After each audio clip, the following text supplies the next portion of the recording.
आजादी की जंग जो इमरान खान দিন গড়িয়ে রাত, তবুও কারাবন্দী পিটিআই নেতা ইমরান খানের মুক্তির দাবিতে উত্তাল পাকিস্তানের খাইবার পাখতুনখোয়ার পেশোয়ার শহর। अजीम तरीन रियासत थी। স্লোগানে স্লোগানে দেশটির সাবেক প্রধানমন্ত্রীকে দ্রুত মুক্তির দাবি তুলেছেন হাজার হাজার মানুষ। দেয়া হয় সরকার বিরোধী স্লোগানও। কারাগারে থেকে মুক্তি ও ন্যায় বিচার প্রতিষ্ঠায় আন্দোলন বেগবান করার বার্তা দিয়েছেন ইমরান খান। এমনকি বিক্ষোভ সমাবেশের ডাক দেওয়ার সময় এটিকে জাতির স্বাধীনতার আন্দোলন হিসেবেও বর্ণনা করেছেন কারাবন্দী পিটিআই নেতা। তাই প্রিয় নেতার ডাকে সাড়া দিয়ে রাস্তায় নেমে এসেছেন ভক্ত সমর্থকরা।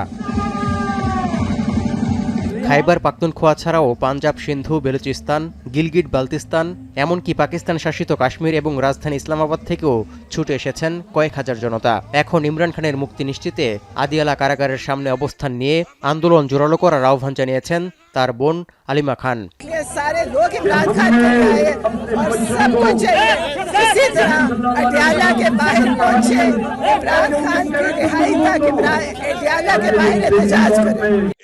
ইমরান খান সহ কারাবন্দী তেহরিকে ইনসাফের সব সদস্য এবং সাধারণ জনগণের ন্যায় বিচার নিশ্চিত করার জন্য দেশটির বিচার বিভাগের প্রতি জোর আহ্বানও জানানো হয়েছে এই বিক্ষোভ সমাবেশ থেকে।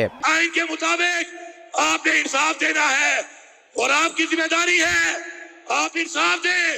आइन के मुताबिक इमरान खान को इंसाफ दें, इमरान खान की अहलिया को इंसाफ दें और तहरीक इंसाफ के जितने लोग हैं उनको इंसाफ दें।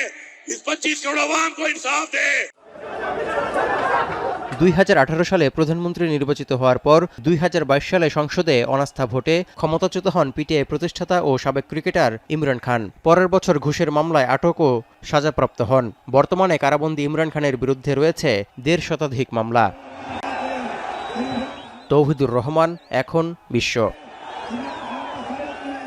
শিয়া বাটার ও ভিটামিন ই সমৃদ্ধ লিলি বিউটি সোপ, তারুণ্যময় উজ্জ্বল ত্বকের জন্য।